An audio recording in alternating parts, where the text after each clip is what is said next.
All right, guys, welcome back to the podcast. I am sitting here with a really good friend of mine here in the industry, Doug Edrington, broker owner of J. Douglas in Chattanooga, Tennessee. Chattanooga. Did I say that right?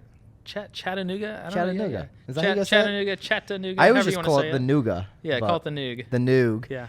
And we're in Tennessee. That's where the rest of the world thinks of us. In Tennessee, if you don't know where Nooga is. And Doug also runs a team within the brokerage. So I definitely want to get into that whole dynamic. Doug, for full transparency and context, Doug and I are in the same mastermind. Real estate coach, just one of the absolute dominant teams and real estate minds in our industry today.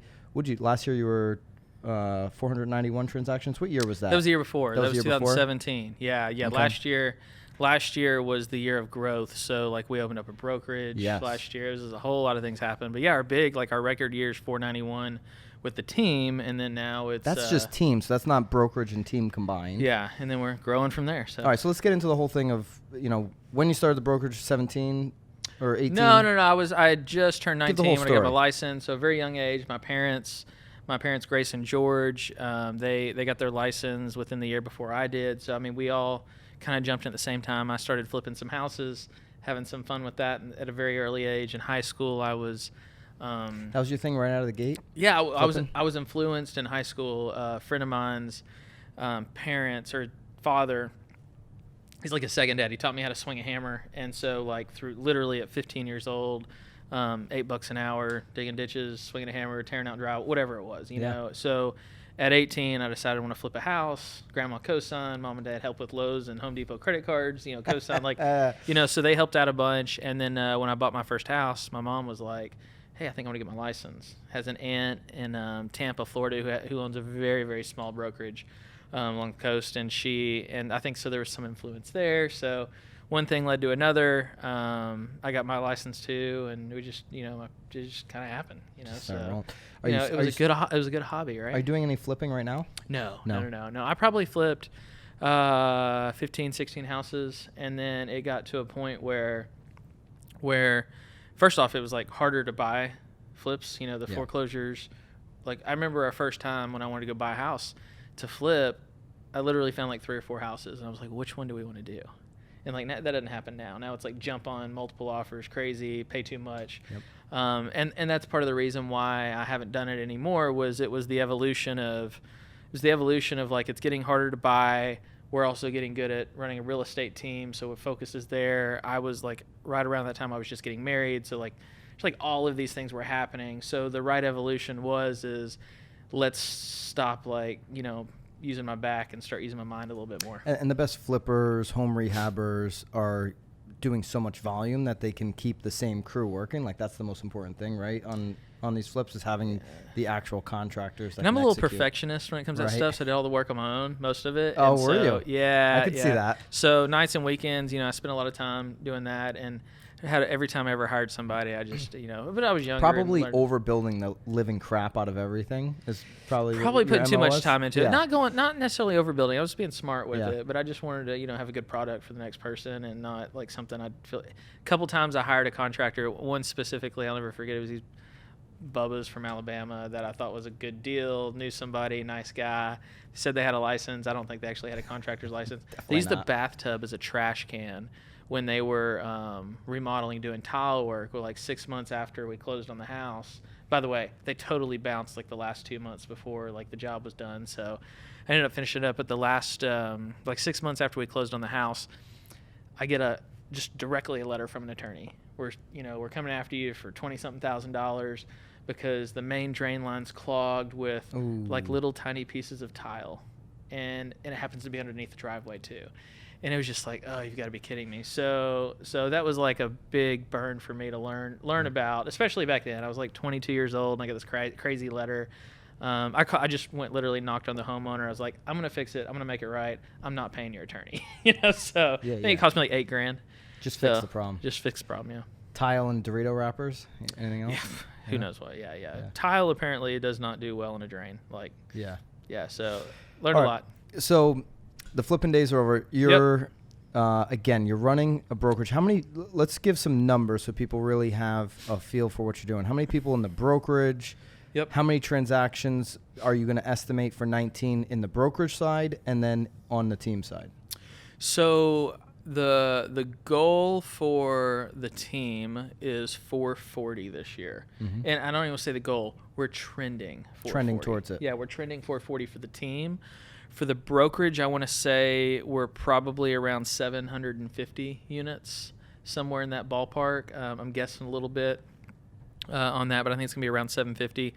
The team has, as of today, 15 salespeople, which of the 15 salespeople, I'd say, half of the team has been in the business for less than a year or right at a year. Brand new.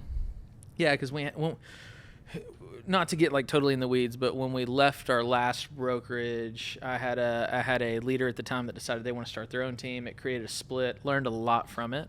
And so when I started the brokerage we're at now, started with a much smaller team we had to rebuild. So I'm really proud of our team that's going to be pushing 440 units with like 15 people. Half of them are new. Like 2 of them haven't even sold a house yet because they're literally like less than a month. Yeah, do the numbers on that. That's 25 plus units a member. Yeah, right? yeah, it is. It's a little over 25 plus units a member. And then in addition to that, the brokerage, we're sitting at 40 agents right now and about 10 staff. So we're literally right at a 50-person operation.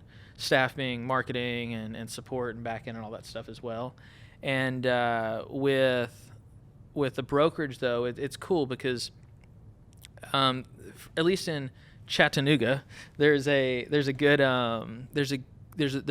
different culture that we're creating in a sense of our team. We're the only brokerage in town that actually, the team owns the brokerage owns the team, however you want to look at it. Like, we're the only ones like that.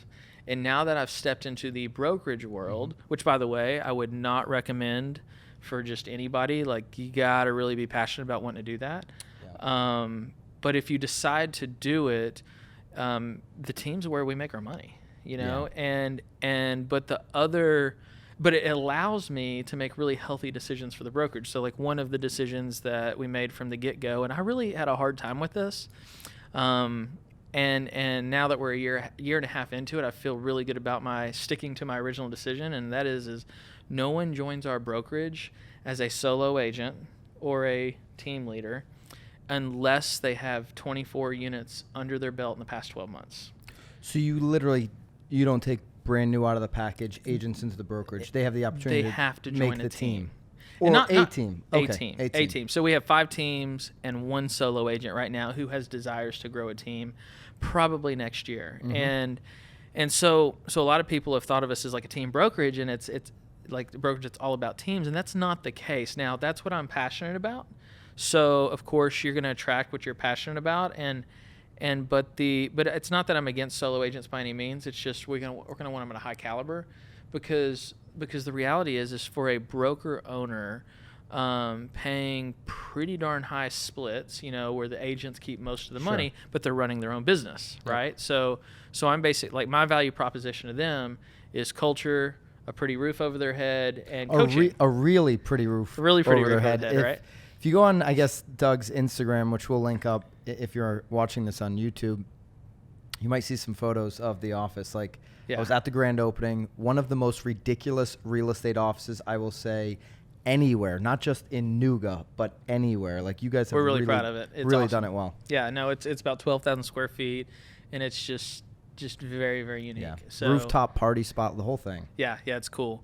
But yeah, we want to make sure they have a, you know, kind of a sexy place to come home to, and but we also, you know, coaching is a big part of it. You know, I'm a coach for Tom Ferry with the Team Plus program, which is the program you're part of as well. It's like I don't want to say the top of the top, but it's the most expensive for sure, right? Sure. And because there's great coaching clients all throughout the Tom Ferry network, but at the same time, like, I get the opportunity to coach there's about 200 teams in that program, so I get to work with some of the best teams, and I learn a lot from it. So I get to take that and then take that back home to my brokerage, and that's a big value proposition to other teams that join us. But I make my money, the majority of the money, with the team. Mm-hmm. And so that doesn't mean that I focus less on the other people. It's that built an organization, a system that is, you know, the breadwinner, the sugar cookie, as Tom would say, you know, and it's the stuff that works, and then it allows me to spend time and help developing other teams and you know, really just follow the passion. And you made a great point to me,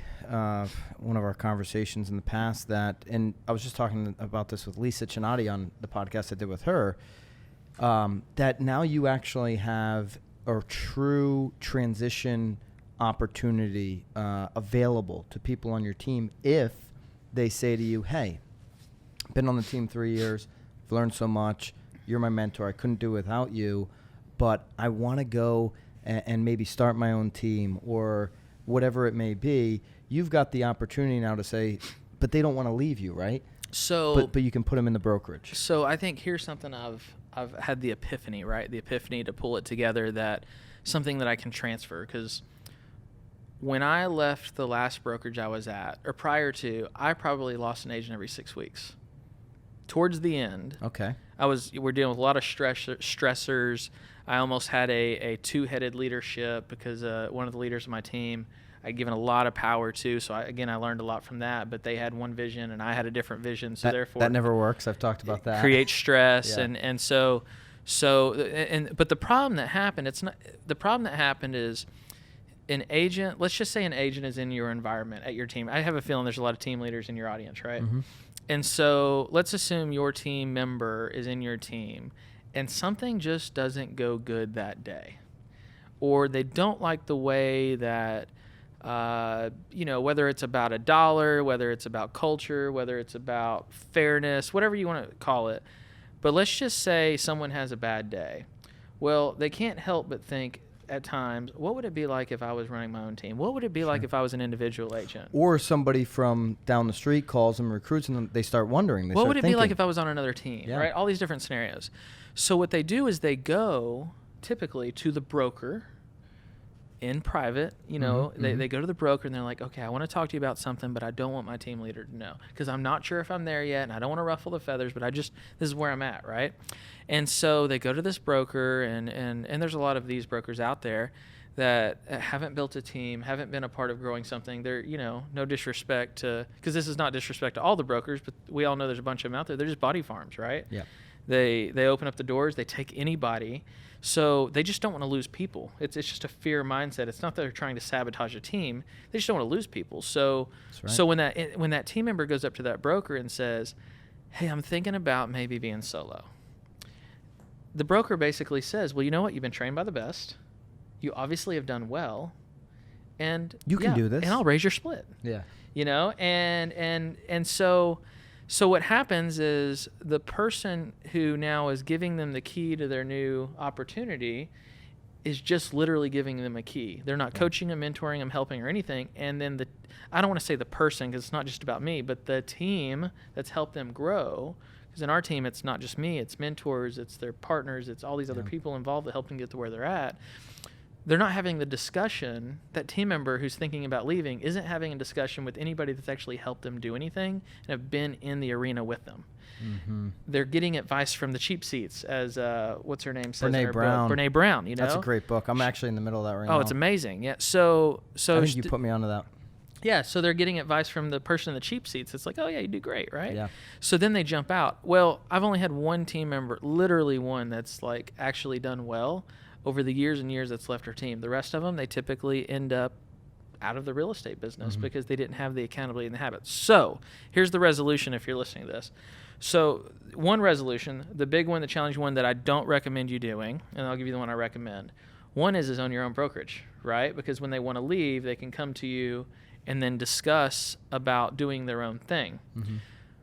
If you've made them feel, going back to Brene Brown, super safe to have that conversation. Right. Yeah. They got to feel safe about that. But I will say this, my recommendation is not open a brokerage.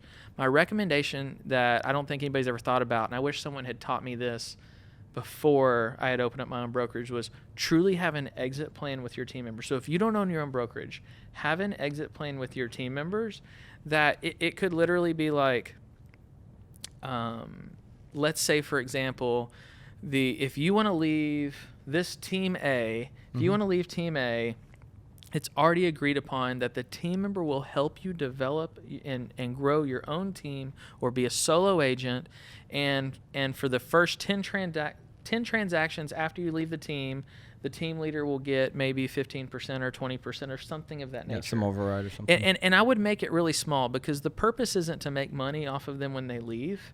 The purpose is to give them a path to where they can come to you and have a conversation. Because since we've opened up our brokerage, which we've been open for 1.5 years now, I haven't had one person leave the team. Where before, every 6 weeks I was losing somebody. Now not a single person has come to me and said, I'm thinking about leaving. We've let go of a person or two, but like literally when I say a person or two, maybe 3 that I can remember off the top of my, I think literally we've only let go of 3 that just wasn't a right fit since we've been here. But besides that, not a single person has come to me and said, hey, I'm thinking about being a solo agent. I'm thinking about growing my own team. And the reason is I think because they know they can, like, and they're open to. And I've had a couple people like, hey, I think I might want to do it one day. And I'm like, great, I'm excited for you. Let's talk about that whenever you're ready. Let's go and start building that plan. And I think that it creates a comfort level. So a comfort level, and they know it's on them to start that plan, right? Like, hey, come to me when you're ready to start. And to your point, whether they're ready now or it's going to take a long time. Right? So like, I think probably one of the biggest takeaways for this podcast, I hope that I can like empower other team leaders out there is like, I would literally draw out a written plan, make it simple. Like literally, maybe it's just 10%. Maybe it's just, if you want to start your own team and leave mine, then I want to help you succeed. I want to help you get better. So I'd rather you come to me now and let's start building that out and what it looks like before you just jump out of the nest and not really know what you're getting into. We can build it out. And I guarantee you, even for the people that are interested in it, most of them will change their mind or maybe say, not now. It'll also maybe give you as the team leader an opportunity to learn from why they're wanting to leave. And maybe you could create a path of leadership within your own team to where you can keep them if you want. The goal isn't just to like keep everybody. The goal is to just create open communication. So when someone is thinking about leaving, everybody can learn about it, make a healthy decision that's not rushed, that's not behind a closed door. And it's just, does that make sense? It does. And people see that, right? Other agents see that. They can see from the outside looking in, not only the great culture, but wow, that's a place that's fostering superstars. It's a place that's actually building people up and elevating them maybe to their next step, right? Yeah. And so when you build something like that, I talk about this a lot on different podcasts. I always use Vince McMahon, WWE, as the example, right? I think we've talked about this even a little bit. Have I ever gotten to that with you? Tell me. So Vince McMahon, do you know who that is? Yeah. Best the wrestler guy, entrepreneur right? of all time. Yeah, he owns WWE, formerly WWF. If you think about the way he's built that company, I've never thought Hulk about Hogan, this, by the way. Andre the Giant, right? Okay. Like Macho Man, Ultimate Warrior, these mega stars, right? And then you go into the next chapter or generation of stars, Stone Cold Steve Austin, The Rock. He's built people, individuals up into these huge mega stars. Now, some of them leave and become even bigger than the WWE itself, like The Rock, right? For example. Right.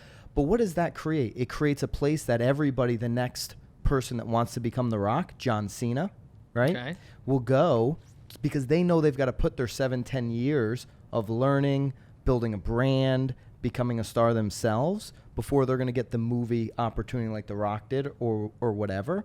So literally everybody that, now not everybody, but everybody that's like that bodybuilder, has got some athletic and fly around the ropes type of thing that also wants to do movies is going to think, geez, that's a place I need to go.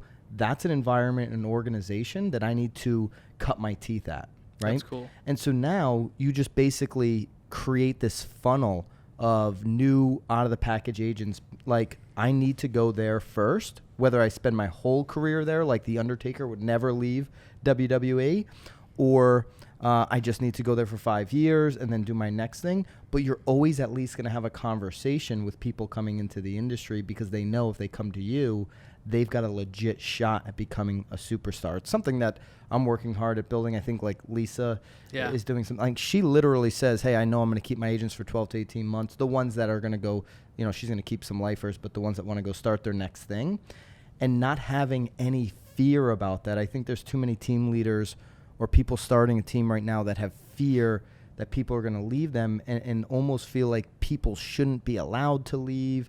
And it absolutely creates anxiety and tension within the team environment. Well, one of the interesting things about when I'm talking to team leaders about potentially joining our brokerage, their biggest fear in our world, because my original team is the number one team in town, has been for a long time. So one of the fears is when they're thinking about coming, is like, well, I don't want to look bad to my team members and under the same roof that your team's in. Like, they're going to compare constantly. And the reality is when they all get in, it's like, oh, it's so cool to be in this environment where we can all learn from each other. So it goes from a scarcity mindset before they come in the door to when they get there, it's just like everybody's giving. But when they get there, they can see it. Before they get there, how do you help them see that you don't have to have a scarcity mindset? There's enough for everybody. We're going to help you grow. How do you get those team leaders to see that before they actually get there? So I'm a firm believer when it comes to recruiting existing agents and or teams. It's not so much about what you can say, it's what they see, right? So they got to see it and they got to hear it from others. It's really hard to sell yourself. And just when you're trying to sell yourself, it's hard, right? But at the same time, I'm a firm believer that people will never leave unless they're in a really bad situation where they're at. So it's being literally every, like, I could go down the list of every agent in my brokerage and employee, by the way, that when I learn about their last situation, it doesn't mean that they're hating on their last situation or anything like that. They all are finally at a pain point that's bad enough to where they want to leave. So the true answer of being like, I got to be the best plan B is so true, because I've shot myself in the foot because I didn't keep in touch with people before. And earlier on, I call them up and I'm like, hey, I just saw you made the move to Banana Company, and I'm like, what the hell? Yeah. like everything was so perfect, and they were like, oh, I know, it was great, but so and so from that company, we just talked so much, and like it just made sense, and I just feel comfortable there. I love you guys too. Like, if this doesn't work out, I'm coming to you. And I was like, dang, we both had good relationships with this individual.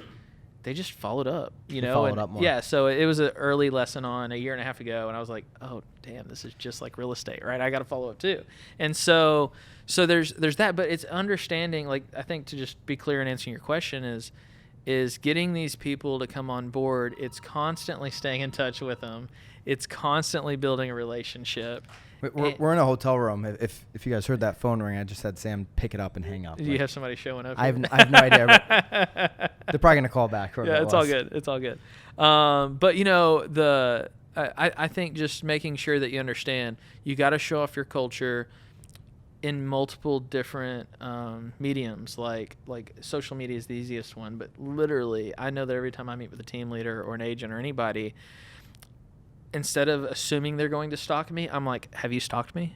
Like, have you watched everything? Have you gone to the brokerage sites? Have you gone, or the brokerage Facebook, the team's Facebook, the other team's Facebook, my Facebook, Instagram, all that stuff. Like, Chattanooga Homes for Sale. Chattanooga Homes for Sale. Like, good memory. Yeah. I literally want everybody to like watch us, because that's real. So does that answer your question? Absolutely. Yeah.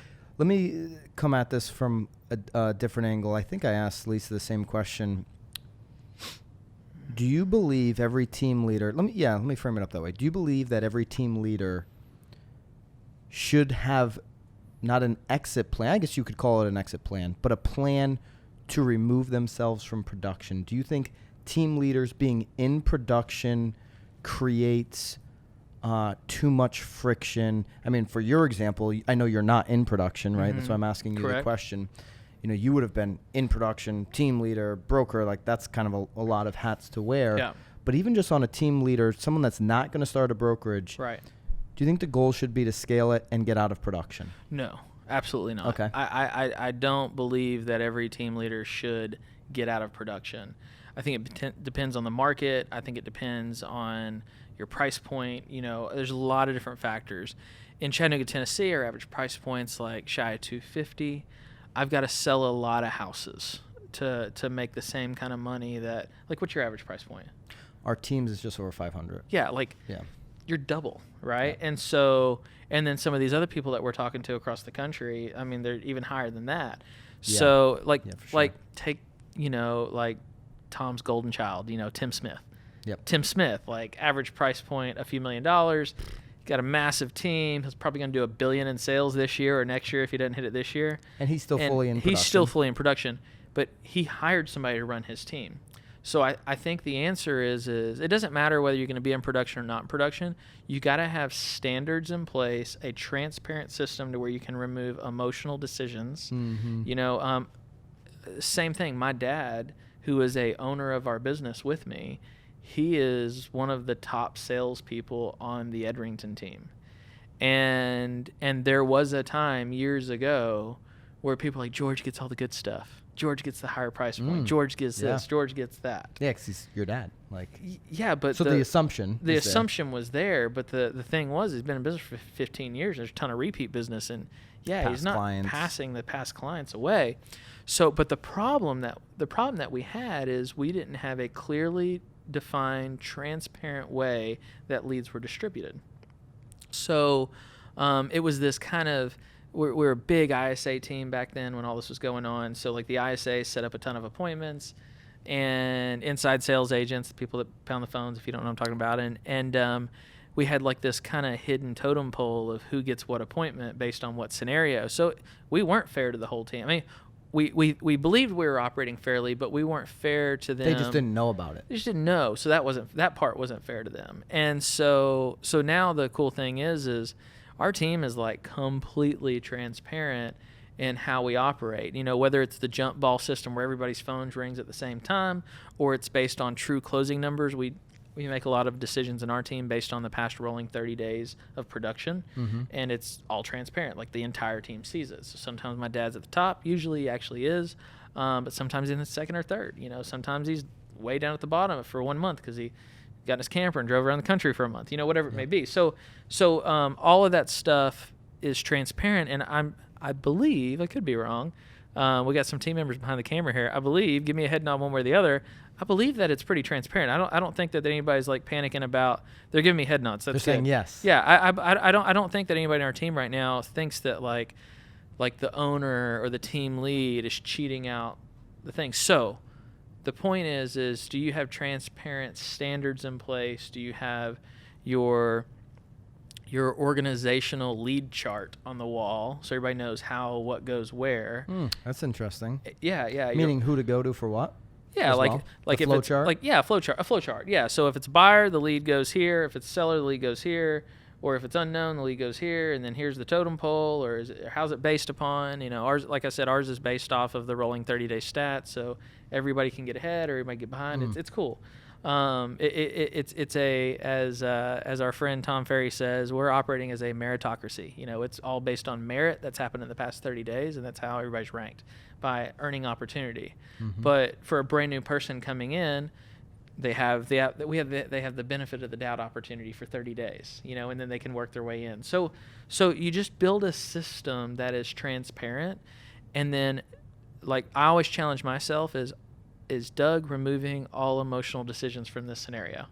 Because if I'm not, that means I'm going to have to make an emotional decision or what has appeared as an emotional decision of what's fair or not fair, who it should go to, and I'm not going to win. So, and we can't win them all, but emotional decisions should be made for process creation, along with testing and data-driven decisions as well. But the goal is to get it to a process to where all that goes away. So if you are a team leader fighting with yourself, production or not production, it's more about transparency and delegation. So if you do decide to stay in production, you need to have an operator. You need to have somebody who can run the team. Why did you choose to get out of production? But I know you mentioned there's just the 250,000 homes. It would take up so much of your time. You wouldn't be able to run the brokerage and the team and sell 80 homes. You just can't do it all in a day. But what else? Why else did you choose to leave production? So the first time I decided to get out of production, I decided to go like cold turkey, and I'm like, I'm done. Cold turkey. Yeah, I was just like, you know what? I'm out of production as of January 1. And so that completely flopped. Totally flopped. You know what? It probably would have worked out. I got scared. Honestly, I just got scared. Yeah. January 1, I said I'm out of production of whatever year that was. Because how many years at that point had you been on the commission drip? 10, 12 years, something like that. Yeah, that's super something scary. like that. So I literally was like, I'm out of production. And then 3 months into it, I was looking at the team's numbers, and I was like, oh, wow, I actually generate a lot of listings, which helps generate a lot of the buyers and on and on, domino effect, right? Yep. And so then I stepped back in, and I was like, all right, I'm only going to work with past clients, because I was even referring my past clients everything away. And I was like, all right, I'm only going to work with past clients and sellers. And so I did that for probably 3 or 4 months. And then I was like, you know what? No, I think I need to get up. Because the problem I was dealing with is, do I take care of my client, or do I take care of my brand new team member that doesn't know which way's up or down? Yeah. And if I'm going to take on that role, and whether it's me or I hire somebody in that role, I owe it to them. Like, hey, come in my world, and I'm going to make money off of you. That's what team leaders. I mean, that's the design of building a business, right? Helping delegate and earn income off of other people's efforts as well. But if you're a team, like, you should really check yourself. If you are a team member that doesn't have consistent training, doesn't have the consistent one-on-ones, doesn't have all of that, and the reason you don't have it, this is where you should check yourself. If the reason you don't have it is because you're saying you don't have time, I think you're doing your agents a big disservice. It's very disrespectful to bring them on to an organization and they look at you as a leader, and then you don't give them the training attention that they deserve, So that makes sense? It makes a lot of sense. Yeah. I think, man, I can't even imagine a world where there's not training available every single day, whether it's an agent. I mean, you and I both know the majority of the brokerages are not training even once a week, let alone every single day. Right. Well, and so here's my pet peeve this year. It's leaders that don't know how to train. Yeah. And let's get specific on training. They don't need training. Like, they do need training on contracts. They do need to understand what appraisal is and home inspection, all that kind of stuff. Of course, yeah. That stuff's important, but what they need constantly every single day is negotiation scripts, role playing. And the reason most leaders don't do it is because they have the gift of the gab. They have the swag to be able to pull it off on their own and be successful without actually having the formal training. But you're one personality type team leader, and there's 3 other personality types that can't learn the same way you do. So you've got to figure out how to transfer that skill. So I challenge you as a team leader to really think about, how are you transferring the skill? I truly did not feel confident in my ability until I became a coach for Tom Ferry probably 3 years ago. Like, that was a massive part, because I coach teams, and people are paying me to not just coach the team leader on leadership and culture and training and problem solving and recruiting and all that stuff. Like, every week I'm in front of a different group of 10 people that I've started to build relationships with, and they're looking at me to figure out, like, well, how do I door knock? Yeah. And, like, literally, you've got to teach them exactly what to say and practice the objections that are going to come. Show them and how to same thing practice. For the presentation, and same thing for the phone call, everything like that. Last night at dinner, Trey Willard said something very similar about coaching. He's less than 10 coaching clients, and he's not doing teams like you are. He's doing like the elite level at Tom Ferry. But yeah, the way he said it was similar to what you're saying, where he's learning so much and being able to apply that back into his business. It almost for a second got me like, maybe I should be coaching, but I don't think so. I mean, it's not for the faint of heart. Yeah. You know, it's a different pressure you put on yourself, because people, you have to show up and perform. People are paying a lot of money for that. Yeah, you absolutely have to show up and perform. But, like, I learned the most. I think I learned leaps and bounds more than my own clients do, because the coaching clients, because I literally like I've got the book, that I put all my notes in, that I transcribe it on the computer later. But I have my book. I just flip a page. I write the note, the date, or the team that I'm working with, the date, and then I can always review back on the last coaching call, so I can make sure I'm holding them accountable, their homework and everything like that. But the back of the book is all the nuggets that I get. Sometimes like a team or a team member, an objection or something, it could be a small process, it could be a way to recruit, it could be an objection or something. And somebody will say something and I'll be like, and tell me more, and I'll go straight to the back and I'll thank them for it. I mean, I don't have to have the ego of I know everything. Like they get a pat on the back and it's like, that's freaking awesome. Thanks for teaching Coach Doug something today. And for you not being in production, that keeps you really much in the weeds of the business because you're dealing with real-time issues that teams are facing in their market. Yeah, it keeps you right in it. The non-production team leader really needs to be good at role playing with your team because you'll get rusty. And are you doing the role play or is that delegated out? No, I'm doing the role play. You are? Yeah, I do. And it's, I mean, even like we're at this big event here in Anaheim and I'm doing a class, I think tomorrow, the next day, literally objection handling live with the audience, which is fun, you know. It's fun for me. There was definitely a lot of anxiety that came with it the first time I ever did that of like, okay, I think I know everything, but I'm about to stand in front of an audience all over the country, sometimes the world, and you're like, what are they going to say? How well do I know this stuff? How well do I know it? But, you know, it reminds you, it goes back to basics. And here's a funny thing. I ask people this when I first start working with them in coaching. I say, who on the Zoom call doesn't have kids? There's always a couple people that don't have kids. And I say, awesome, do you know the alphabet? And they're like, yeah, you have kids. You know the alphabet. Right? Like, you know what's funny about that?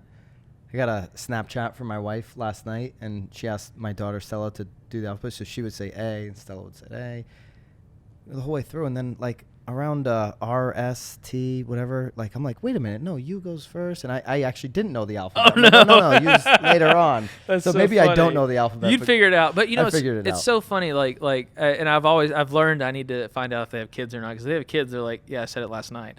If they don't have children, I'm like, okay, so do you know the alphabet? And they're like, yeah. And I was like, let's hear it. And they're like, you want me to sing it to you? Because I'm like, you can sing it, say it, whatever you want. And they're like, A, B, C, D. I was like, okay, you can stop. You obviously know the alphabet. I said, when was the last time you said the alphabet?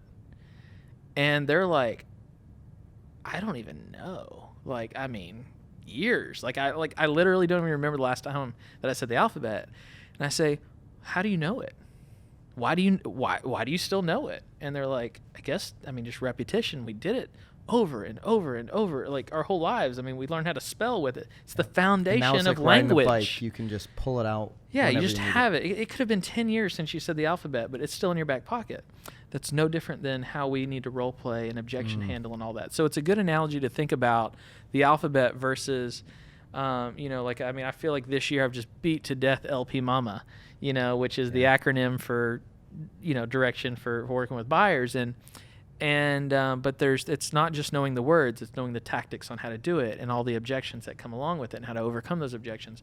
And because I coach 10, 12 teams, plus the 5 teams in our brokerage, plus all the individuals of those teams, like, it's like me just singing the alphabet constantly. And so I challenge the team leaders to take that to the next level. I just have a reason to have to do it a lot, and that's because I'm in coaching. And that probably shouldn't have been the reason that I decided to focus on objection handling and working on skill, but that's what it was for me. So I had the push. A lot of people don't necessarily think they have that push, but they do have the push because your team members need you badly there. I like the alphabet analogy. I'm going to use that because if somebody recites the alphabet, it doesn't sound like a script at all. Even though when they first, you know, started to learn the alphabet, it was a script, and it was something they were repeating over and over again, but now they say it in their own way. I like that a lot. Yeah. All right, I'm going to just ask you a quick couple, like, last questions, totally switching gears, just like random stuff that's popping into my head that I'm going to ask you, and you can answer it any way you want. You're super entrepreneurial, right? Try. Basically. I like to copy a lot of stuff, so I'm not the originator most of the time, but yeah. But entrepreneurial for sure. Brokerage that's going to do with the team, the brokerage, 1,000+ transactions, right? What's the next business you're thinking of starting around all of those transactions? That's a good question. That's a good question. It doesn't have to be the next one that you're absolutely going to do. You don't have to give away any secrets. But what are some thoughts that I'm pretty transparent, dude, that you've been thinking about? I think so. For those of the people that know me listening to this, well, they know that we started an expansion team in Nashville a couple years ago. We sold about 40 houses at a pretty darn high price point in comparison to Chattanooga. Mm-hmm. And we did it. We opened it up on April Fool's Day. That was like the launch day, April 1. And we closed it down the following year on April 1st, on April Fool's Day. 1 year. 1 year, solid 365 days. And we still had some sellers at the time, so we officially said we're sunsetting and we're going to take care of our sellers until they're done, but we're going to pass all the opportunity on to someone locally. And the reason I did that is because we had opened up a Berkshire Hathaway franchise in Chattanooga, and there's a bunch of the legal stuff of being focused on your brokerage and yada yada. But it was a great time to close down Nashville because I learned a ton from like leading from afar is extremely hard, and so I learned a lot from it. I think that to answer your question of what's next, I think at some point in time, I don't know if it's next, but it's probably getting back into expansion again and getting to another city because it's so lucrative to create new sales. Through brokerage or team? Through team. Through team. And I've built some. Well, I mean, I've been with Berkshire since they became Berkshire. We were Prudential before. You were Pro, okay. Yeah, and so I've built a lot of really good relationships over the years with those people. And then when we opened up our own brokerage, we stayed in the network. So I know all of the regional people around us, and I think that all of them would still cooperate with us to allow us to put a team in, and I figured out how we can do all that. So I think that expansion is definitely on the horizon. At some point in time, the biggest lesson I learned is don't try to lead two places at once. We need to develop a leader in Chattanooga that's part of our culture and then send them to Nashville. So as soon as I have someone that is raising their hand saying, I'm thinking about moving to Nashville, Knoxville, Atlanta, Florida, wherever, it doesn't matter. It really doesn't matter where they go. It's more about the people involved in that operation. So I think expansion's around the corner. And then personally, I think that we are going to. Man, I got so many ideas in my head. I know you probably have 20 businesses. Well, another thing's like developing a true marketing department for agents. So there's a lot of companies that are doing that. I want to really go hardcore in-house first, so it's more of an attractant to get people to want to access the department. So. There's a lot of services that agents need. I think that they don't do a lot of things because they don't have time. So we want to make it a back door into our website to where it's really smart. They got like it's jdouglasproperties.com/backdoor. I'm just making it up, but whatever that may be, and then the agents can go in. Buy that. Yeah, buy that domain. Quick, get that. But it could be the. I've already got it, but it could be the / the domain you already own. Yeah. Is but I want it to be as simple as literally one click and it's done. So for our brokerage, there will be like page 1 will be free services that you just click and it'll happen for you. Page 2 will be, I'm just making this up as I go, but like level 2 services of whether it's print a flyer or do a video or feature a house, but then like I really want to get to a level of where someone, like say for an open house, for example, where someone could go on and click the button, and this is a paid for service, of course, but like the flyers, we'll put out the signs, we'll do the balloons, we'll have the bouncy house, we'll do the whole thing, we'll drop the voicemails, and all the agent has to do is click the button, pay the few $100s to make it all happen. And I think that that's a service that we're going to do. And so marketing's a big deal. ISA world has been a big thing of mine for a long time. We're in 2.0 version of that. It's our business development department now. Totally different spin on it. So I get to test these things in the team, take it to the brokerage. Who knows? Maybe something might leave the brokerage and expand after that. But then on a personal level, rental property. Rentals. It's just, I only own one rental property and then our building that we're in. And Chattanooga has good rents and then, low average price points. It's actually... Well, I'm a little scared to say this because whoever watches this, someone will call because they always do. But, I bought a house for $110,000 a year and a half ago, and now I got a deal on it. I got a deal. It was one of those kind of scenarios. It's worth about $175 maybe right now. I put some work in it. It rents for $1,500 a month. $1,500 a month on 100 and my mortgage. Like I have a mortgage. I only owe like $70,000 on it. The payment's like $600. So it's pretty awesome. So I need to. I put a lot of cash into our building, our business, and everything a year and a half ago, and I'm just now to a place now where I'm like, okay, it's time to like double down on the rentals because it is literally mailbox money. Are you seeing population growth in Chattanooga still? Huge, still, huge. Yeah, huge. Here's a quick question. What's one thing people do not know about Nooga? One thing, nobody ever believes this, but supposedly we have the fastest internet in the world. Everybody laughs at it. Like our friends out here in California, they're like, "That's because nobody lives in Chattanooga. Nobody's using it. There's no bandwidth being used right now." No, but like EPB is. Gary V has an office. Does he still have an office there? Gary Vaynerchuk has an office there. Yeah, he's in London, L.A., Colorado, New York, and Chattanooga, Tennessee. Oh, Colorado! I didn't know so that. I've got to meet with him a couple times. It's kind of cool. Yeah. To have him in the backyard. Gary V's there. Volkswagen bought an old ammunition plant that used to be in Chattanooga, and believe it or not, Chattanooga at one time was the dirtiest city in the world. So like if you look at the history in it, really, it was seemed super clean when I was there. It is now, okay. but it's a lot cleaner than it was then. But they bought an old ammunition plant and they put a Volkswagen plant, and on this property. But what's really cool is they invested into the actual property. So there's like horse riding trails, there's walking trails, running trails, bike trails. It's just but there's like all these like ammunition bunkers everywhere. So it's kind of neat.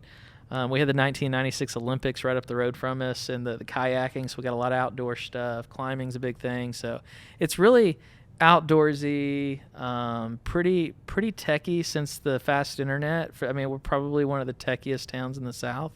And it's cool though. I mean, I guess we used to say craft beer was a thing, but I think the whole world is craft beer people now, right? Yeah, so that's kind of an old thing. Yeah, but it's the whole. It's a really cool town. It's something I think the only other place that I would consider moving to is probably here in Orange County. Really? Honestly, that's probably the only place I would consider moving to. Outside of that, I would stay in. It's so intoxicating when you come out to California. It's beautiful out here. But Chattanooga, we got all 4 seasons. We got a lot of water. People always wonder like the water system. You've seen the movie Oh Brother, Where Art Thou, right? I have not. No. Oh, you're kidding me. Okay. I'm the worst at movies. You were the only person. So you've seen it, right? Like, yeah, okay. Guy behind the camera's seen it. Sam's seen it. So, but normal the movie, people have seen most movies. Like, yeah, it's a George Clooney movie. It's whatever. But in the movie, they flooded the valley. Like a long time ago. That legitimately happened in Chattanooga, Tennessee. So the government owns most of the waterfront property. Oh.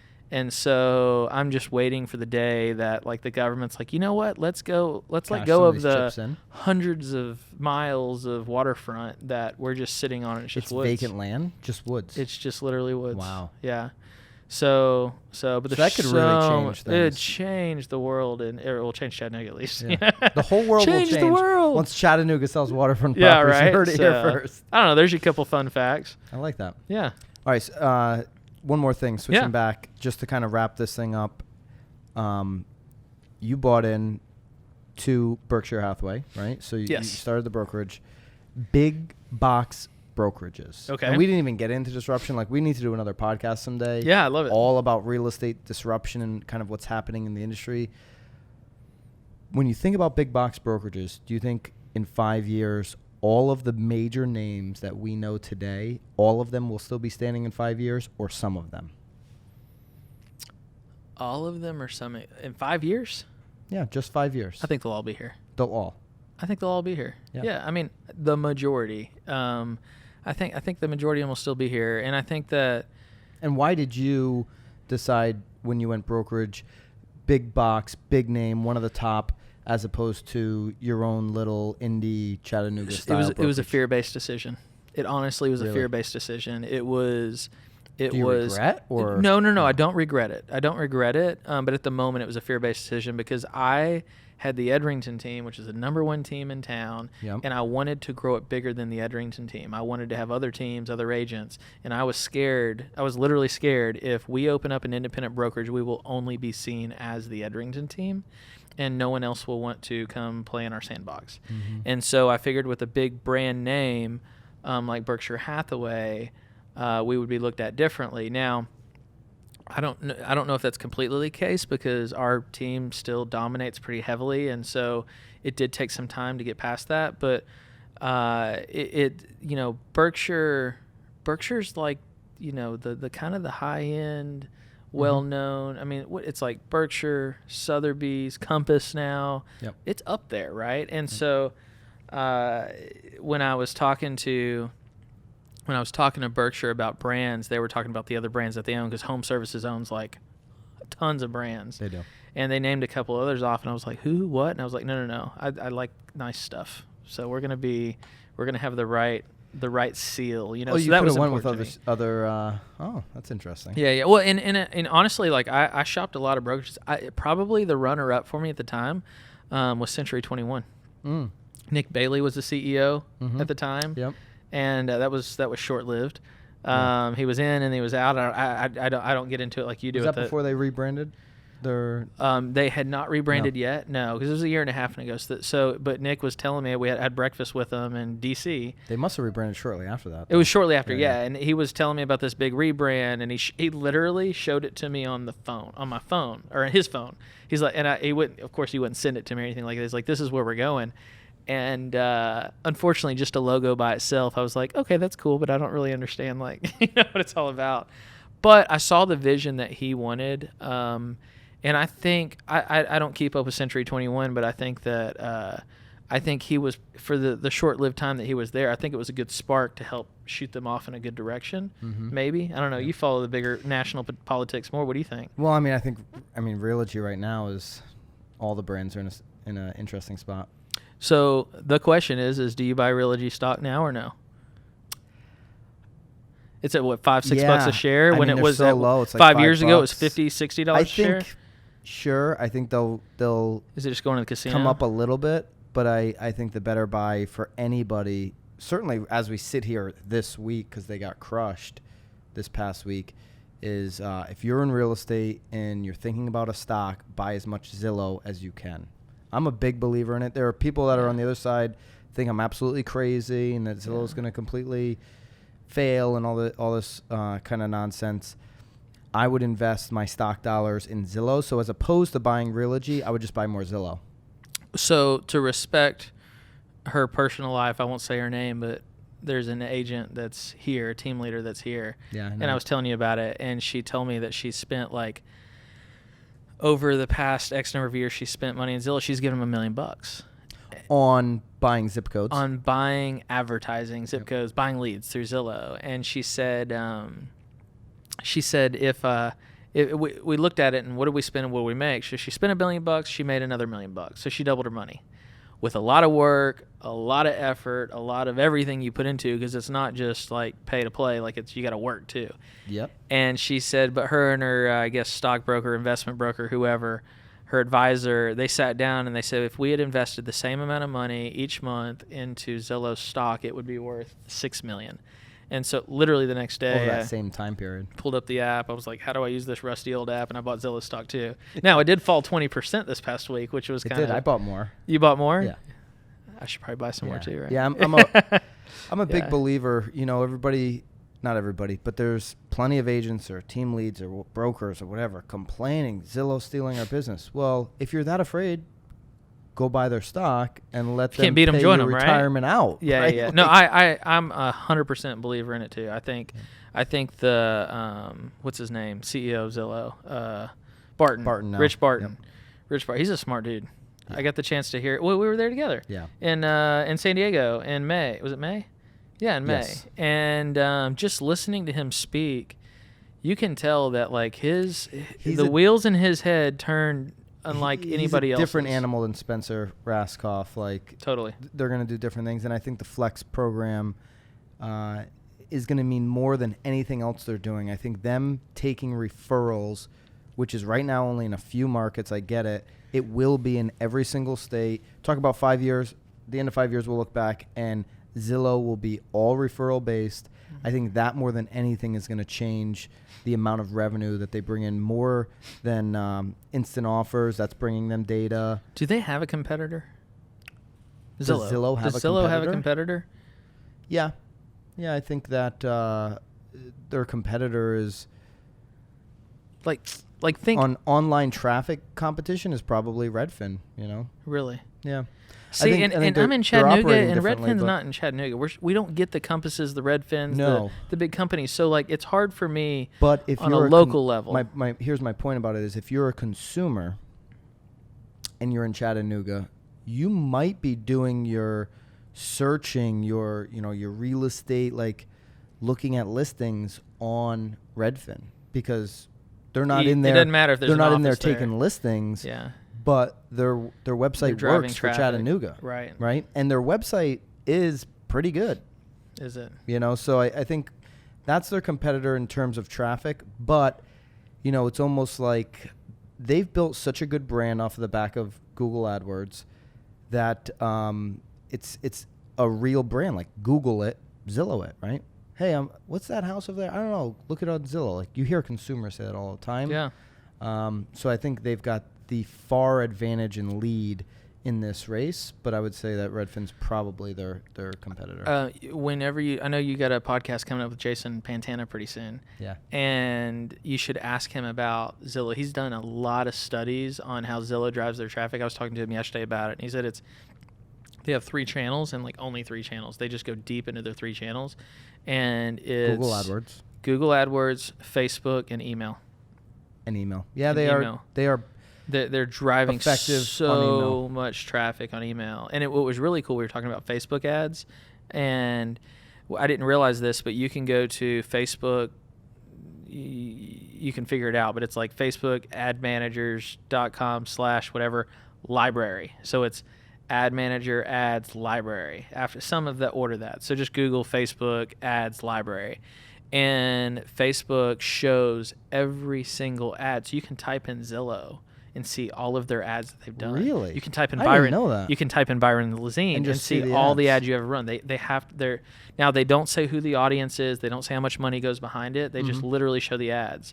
And the creative. All the creative. So you literally get to see it. So I started thinking about it. I was like, okay, so now I have another person to rip off. I didn't realize that was there. Yeah, I mean, I talk about this all the time, too. It's why not just emulate what Zillow does or, people are afraid of, Open Door. Just rip off the features you like, use it in your micro market.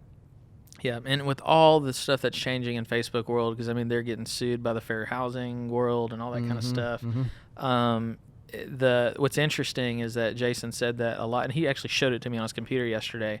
He pulled it up, and he was like, there was just hundreds of ads that were exactly the same on Zillow. And I was like, what is this? And he's like, they're targeting to different audiences. And so they realize there's certain types of ads. You should ask him. It's pretty impressive. He's really done a lot of studying on it because he's basically trying to help their coaching clients figure out how to compete with Zillow because there's literally not a competitor right now. I guess Redfin is the argument, but I just think of them as a competitor of online traffic. They're the number 2 online, traffic source. I think Zillow's next competitor just isn't here yet. It's like AOL, Amazon. Everybody used it. Everybody used AOL. Everybody had an AOL account. Now, if you get a lead and it says AOL, you kind of giggle a little bit, right? Yeah. Are they still paying for that? Or I know they're old as shit. That's really what it comes down to. Right? And so. Doing role playing, if I want to pretend I'm an old person, I'm like, yeah, my email address is doug@aol.com. And, anyways, yeah, I think it's interesting that Zillow is just such a monster, though. They are. Dude, this has been awesome. Really appreciate it. We're definitely going to do another one, maybe when we're in New York or something like that coming up. Because, I think we could talk all day, and I'm really into your take on the disruption stuff. But I think the value for everybody that you added that is thinking about a team, that is even on a team, that is a team leader, was tremendous. So really appreciate that. Thanks for having me. We'll link you up. If you're listening, go over to YouTube if you're listening, because we're going to have in the description all of Doug's links, all the places you can find them. Anything you want to leave the audience with that you're thinking about, or? No. I mean, I think this is an awesome podcast. You led a good conversation. I'm sure you probably get all the credit in the world for what you do because this is your show and you make sure it happens. But just a big kudos to you. Like, I think it's cool to be associated with you, to see, like, on the stage of Inman having you, like, every time I open up Inman News, which is basically the only place for real estate news right now, like, you're on the main screen in some format. So lots of inspiration from this guy. Just started a radio show, and you're a big part of that. So love that, man. So thank you very much for all the help you've thrown my way too. Let everybody know that radio's not dead for real estate. Or are you still testing? You don't know if it's dead for you or not? I have no freaking clue. I think I'm 6 shows into it now. I haven't really. Are you repurposing the content? No, I haven't done any of that yet. I was just like, you know what? I'm going to start with this slow. I'm going to get comfortable behind the microphone, figure out, like, when the commercial comes on, how do you come in, go, all that stuff. And but actually, when we get back home, I'm pretty confident the radio station, they've got it set up. We're gonna, as you said, we got a pretty cool office. We're building a studio out in the office, so we literally have a glass box in our office. I don't know if you remember, it's downstairs. But we got a glass box, and it's, like, right on the main street, so people can see from the street. But then we're gonna have fun with it. That's cool. We're gonna have fun with it. So I'm gonna set it up with, all the cool stuff and the cameras, and then we'll start repurposing it. But for the first couple months here, I've kind of kept it on the DL, just testing and it out, just trying to figure stuff out. But what's funny is with the radio show, as soon as it's over, you're like, there's no audience, so it's like, well, I hope that was good. Like, you don't get a reaction, right? So if you do live, you get the calls. So then. If, we got a couple calls. It's been kind of funny. We're in Tennessee. We get some funny stuff. Should I keep that above ground pool? And I had a call one time. Guy starts it with, he goes, I don't want to sound prejudiced. I was like, all right, cut this guy. Just cut him. You get some interesting people. I'm actually running ads on the radio right now because I've gone that deep into radio. So people are paying you for that. That's cool. Yeah, all kinds of good stuff. So, dude, really appreciate it. We're going to do this again. Nice. Thanks for having me. Thanks, brother. Hey, guys, thanks for watching the video all the way to the end. I really appreciate all your engagement, all your comments. And if you like this content, if you want to see more, please, I've got 2 videos linked up here, or hit the subscribe button so that you never miss a video again.